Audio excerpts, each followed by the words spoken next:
All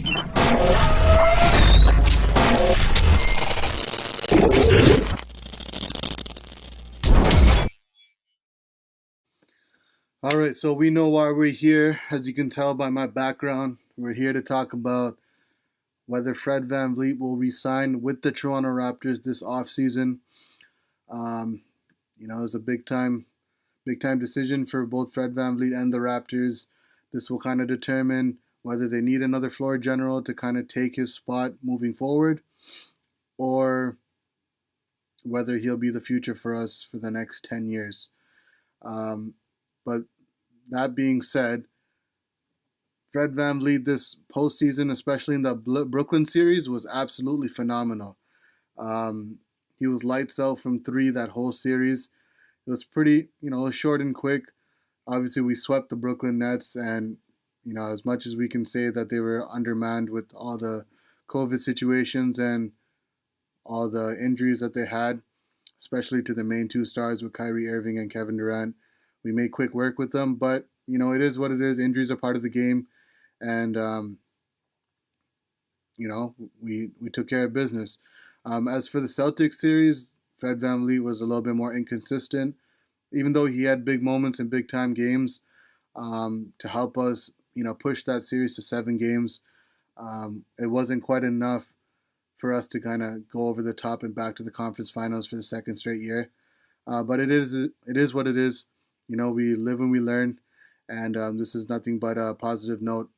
Going to the future, obviously a growing moment, um, and he's had a ton of playoff experience. He's had finals experience, conference finals experience.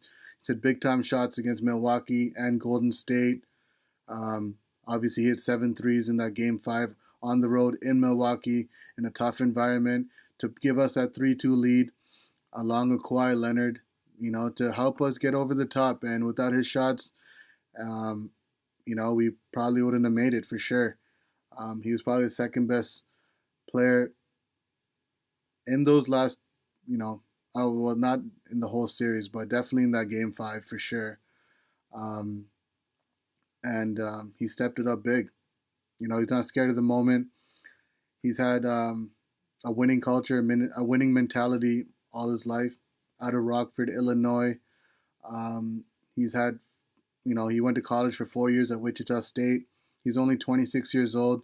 He's coming off a 2-year contract with the Raptors. Masai gave him, which was a 2-year, $18 million contract. He was an undrafted prospect. The Raptors picked him up. You know his whole story. We all do. The Raptors fans have been following him, and he's become a fan favorite for the Raptors ever since last year. Developing from an undrafted prospect to not getting playing time to being in the G League, then coming off the bench, being part of that whole bench mob that the Raptors had a few years ago, and then, he's part of the bench last year, and then this year he's become a starter. One of the best backcourts with Kyle Lowry in the league, and definitely one of the best floor generals in the NBA. The Raptors have a huge decision to make, and obviously teams like Detroit and New York are gonna probably throw the kitchen sink at them, because they want to bring in something that's going to give their fan base a positive vibe, that they're trending towards in the right direction. And that being said, the Raptors' price point for Fred VanVleet should be anywhere between 15 to 20 mil per year. I would say a 4-year, $80 million contract is the most you should go if you're Masai. I believe, the Raptors gave him a chance, and I believe he might give them a family discount type of thing. And our whole organization is family based. Is a tight knit group, and he's so accustomed to this lifestyle with the Raptors, and all the players that are on the team. So it's hard to see Fred VanVleet in any other jersey but the Toronto Raptors, and it's very hard for me to see him leaving. And even Nick Nurse himself said it. He said, it'll be surprising to him if Fred VanVleet left to another team this offseason. We know that other teams will throw close to a max contract, if not a max contract, at him to kind of pull him away from the Raptors. But I don't think he's the type of guy that would want to go to a losing situation. And I think, with him having his endorsements with And One, and obviously the other side money he's making with his FVV collection, which is obviously his own. He created his own brand, and you always see him rocking that Fred VanVleet FVV gold chain, which is pretty dope. Love the design, love the logo, and obviously other teams will look to bring him in because he's got that playoff experience, that championship experience. He's been there, done that, won the ring, looking to win more. Obviously not with any other franchise. I would say he's only looking to win it with the Toronto Raptors and continue his legacy with the Raptors and continue that winning culture with the Raptors. I want to get into his stats a little bit. Obviously, last season he came off the bench, so his stats weren't that great. But when it came to the crucial moments in the playoffs, he was big time for sure. Play like a starter.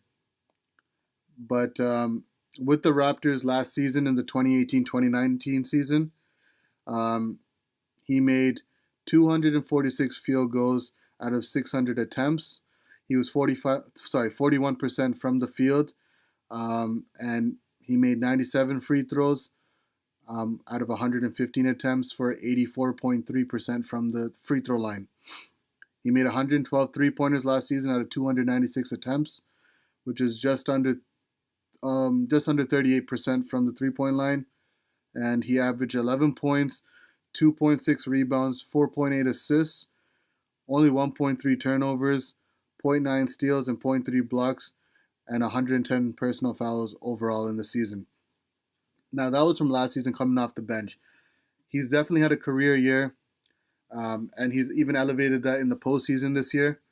This year in the regular season, pre-bubble and post-bubble, he was averaging 17.6 points, 6.6 assists, 3.8 rebounds, 2.2 turnovers, obviously because he had the ball more in his hand, 1.9 steals. I think he was one of the more steal leaders. I think he's one of the top steal leaders in the NBA.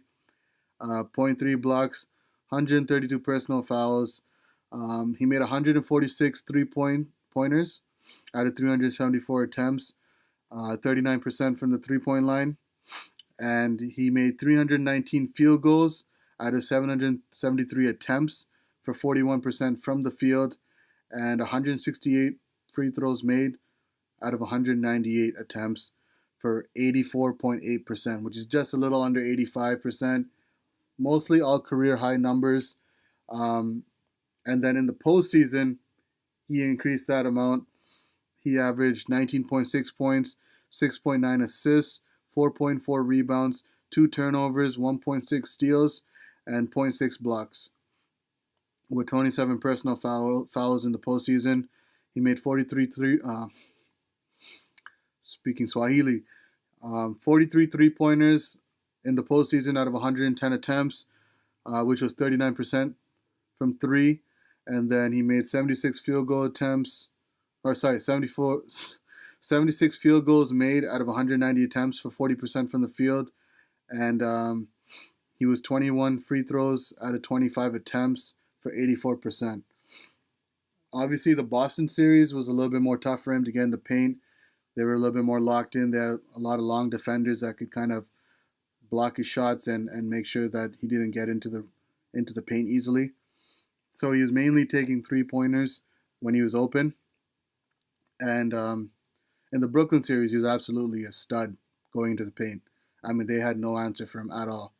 But, with Tice, Jaylen Brown, Tice is a really good mobile big, as you could see during the playoffs, how he's been playing. And then Tatum, Brown, Marcus Smart, they're all just really good defenders, especially, putting a hand up. They're obviously all taller than him. And Kemba, he drew a few charges on Fred VanVleet, knowing exactly what he was going to do with what move, with the whole Euro step and whatnot. But yeah, those are his stats. Fred VanVleet, I hope he comes back. Will I be mad or will I have any anger towards him if he goes? Nah, I won't. Anyone in that situation would want to look out for their family, trying to secure the bag for the future. And I wouldn't be mad at him if he took the extra few million, whether it was New York or Detroit or any other team. I don't see Charlotte being one of the teams Trying to invest long-term money into um, Fred VanVleet, even though they know how good he is, because they got Terry Rozier, who they just signed in a sign and trade with Kemba Walker last season.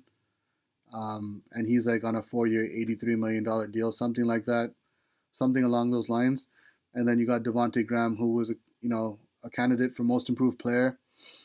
Probably should have won it, but didn't, because obviously there were other worthy people in that category, like Bam Adebayo, and then obviously Brandon Ingram, who won the champion. I mean, sorry, who won the Most Improved award. And then obviously Luka Doncic was in it, but he's more of an MVP than Most Improved. Come on, he's a bona fide superstar in the making. But yeah, Fred VanVleet, I don't personally see him going anywhere. Nick Nurse doesn't. The Raptor players probably don't. I don't even see him thinking he was probably going to leave. But I mean, if New York or Detroit offer him 25 million or even anything more than that to come play for them, I mean, can't get mad at him. But as a Raptors fan and just a person kind of playing around with this whole free agency thing, I would say the Raptors should not go anything over 15 to 20 mil. I'd say 17 to 20 mil. He's definitely earned about double what he was earning before, which is about 9 million a year. So around 17, 18 to 20 mil, I would say is a good price for him on a 4-year deal. But we gotta wait and see how it goes, and fingers crossed he comes back, because he was an integral part, and he still is until he disappears if he does. But yeah, let me know what you guys think. Whether you think Fred VanVleet's going to sign somewhere else or with the Raptors, and if you do think he's leaving, what team do you think he's going to, and which out of the two teams, in my eyes, do you think is more desperate for a positive note, so that their fan base has something to cheer about after a very, very long time. And yeah, that's going to do it for this video. It is kind of a little shorter than usual, but hope you all enjoyed it. Hit the like button if you enjoyed the video. Subscribe to the channel if you haven't already. Continue to follow along, and we're going to keep it going with the free agency thing since the Raptors offseason has begun, and no more Toronto basketball as of now, at least until 2021. But yeah, till then, stay blessed, stay woke, and please stay safe. Peace!